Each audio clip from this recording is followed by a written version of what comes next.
ओईओटी कुलपति आज शेष कार्य दिवस होता सुधा सरकार ए पर्यंत परवर्ती भिसी कि कालीठू किए दायित्व रे सरकार ए पर्यंत निष्पत्ति नहीं पारुना आपण यथा समय पहुंची आमको सहयोग कर आज दुईटी गुरुत्वपूर्ण विषय उपरे आमे आपण दृष्टि आकर्षण करूँ आपण मान जरिया सरकार दृष्टि आकर्षण करूँ राज्य स्वार्थ मेधावी स्वार्थ आमर यही सांबादिक सम्मेलन आपण मैंने जानी कि राज्यर जो कृषि विश्वविद्यालय अच्छी ओयूएटी जार भिसी अच्छा श्रीजुक्त प्रभात राउड़ एवं आज ओयूएटी कुलपति शेष कार्य दिवस आपण मैंने जानिले आश्चर्य हे ओयूएटी कुलपति आज शेष कार्य दिवस होता सुधा सरकार ए पर्यंत परवर्ती भिसी कि कालीठू किए दायित्व रे सरकार ए पर्यंत निष्पत्ति नहीं पारुना जहाँ सबुठ बड़ विडंबना आमे आपण माध्यम जनवाई चाहूँ जी कुलपति जी अच्छा प्रभात राउड़ तांको नाम आगरू बारंबार माड़ माड़ अभियोग आसला ना विजिलेंस इंक्वारी अच्छी एनआरआई कोटारे एडमिशन दुर्नीति होता अभियोग नाम अच्छी आरटीओ तथ्य नदेवार अभियोग नाम अच्छी वाईफाई जो कैंपस वाईफाई व्यवस्था बीएसएनएल को न दे टीसीआईएल बोली गोटे प्राइवेट संस्था को दबार नाम अभियोग अच्छी बीएसएनएल जो अभियोग आनीला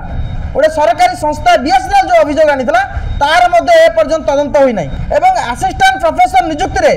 ओयूएटी जो स्टाच्यूटी अच्छी से नियम उल्लंघन होता अभियोग नाम अच्छी केवल से नुहे जाल नेट सर्टिफिकेट दे चाकरी करने शिक्षकों जांच कमिटी बसैवा बदल से पदोन्नति देथिबा अभियोग नाम अच्छी एवं 17 जन केवीके हेड को नियुक्ति ठीक नथिबा आईसीआर दर्शाइबा परे मध्य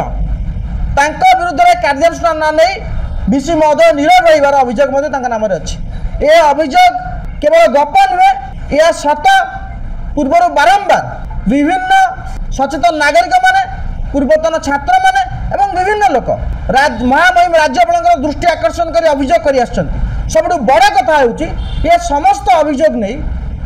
जो सरकार वर्तमान जो दलर सरकार चलती भारतीय जनता पार्टी सरकार तांकर छात्र संगठन एबीवीपी महामहिम राज्यपाल दृष्टि आकर्षण कर सारी किंतु आमर प्रश्न महामहिम राज्यपाल एवं ओडिशा सरकार तांको विरुद्ध कार्यानुष्ठान परिवर्ते तांको विरुद्ध तदंत करने कमिटी बसाया परिवर्ते वर्तमान पर्यंत कौन पाई नुआ भिसी चयन नहीं निष्पत्ति नहीं पारुना आमे संदेह करुचु कि जहाँ नाम माड़ माड़ अभियोग जहाँ से पद गारिबा क्षुर्ण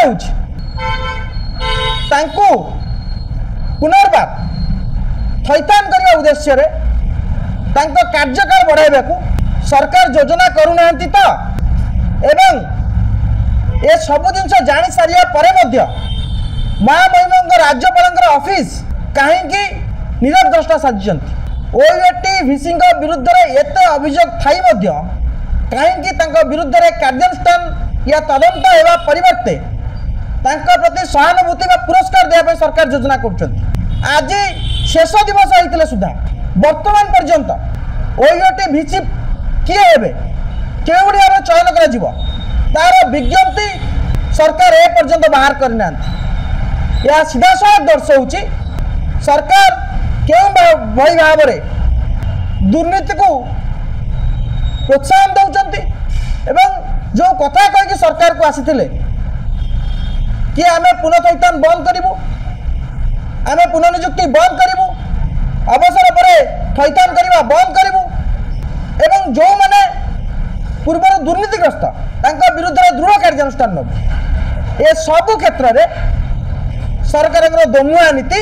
आज पदारे पड़ी ये प्रथम विषय एवं आपण मैंने जानी ओएसएपी आईआरबी बाटालियन निजुक्ति प्रक्रिया दीर्घ 6 मास ऊर्ध्व शेष सरी सुधा ए पर्यंत निजुक्ति न पाई आशायी माने अपेक्षा कर सरकार आगुरी कही आसुले कि मामला कोर्टे अच्छी आईनगत लड़ाई चली आम हाथ में किसी ना आपण मानक जनवाई कहूँ high court of Odisha WPC number 1212913139 एवं 171082 जो मामला गुड़िक थिला IRB OSFP बाटालियन निजुक्ति क्षेत्र में ता उपरे माननीय हाईकोर्ट को राय आसी एबे सरकार को पाखे कौन प्रतिबंधक नहीं आपण देखिचंती ये होची माननीय मुख्यमंत्री मोहन माझी 5 मार्च ट्वीट जो से 1853 जन IRB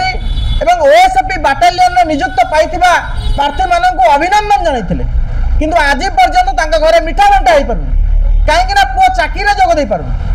एवं सरकार पाखे कौन प्रतिबंधक नहीं आम अनुरोध करूँ आप मार्च मस निजुक्ति देते बर्तमान हो गला सेप्टेम्बर मास तुरंत सरकार तुरंत से कार्य जोग देवाई निमंत्रण करूँ राज्य में हजार हजार लक्ष लक्ष बेकारी अच्छा किंतु एमती भी बेकारी अच्छा जो चाकरी पाई सारा पर भी बेकारी यह सब आश्चर्य करुच्च शह शह केस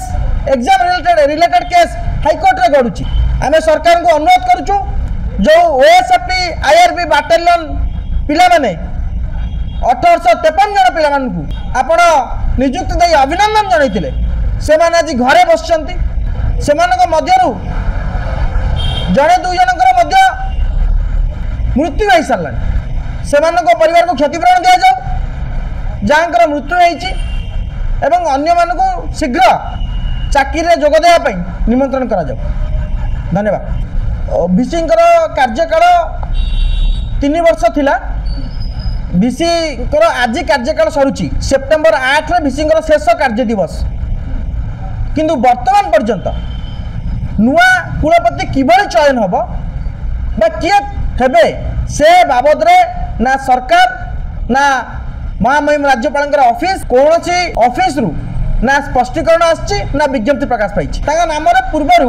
गोटे विजिलेंस इंक्वारी थिला बोली अभियोग होती गवर्नर पाखे अभियोग होती हाँ निश्चित समस्त प्रूफ सहित आम गवर्नर को देइथिलु चिठी लिखिथिलु पूर्वर गोटे घटना विजिलेंस इंक्वारी थिला बोली विभिन्न संगठन एवं विभिन्न लोक एवं अखिल भारतीय विद्यार्थी परिषद गोटे लेटर गवर्नर को लिखिकी देछि।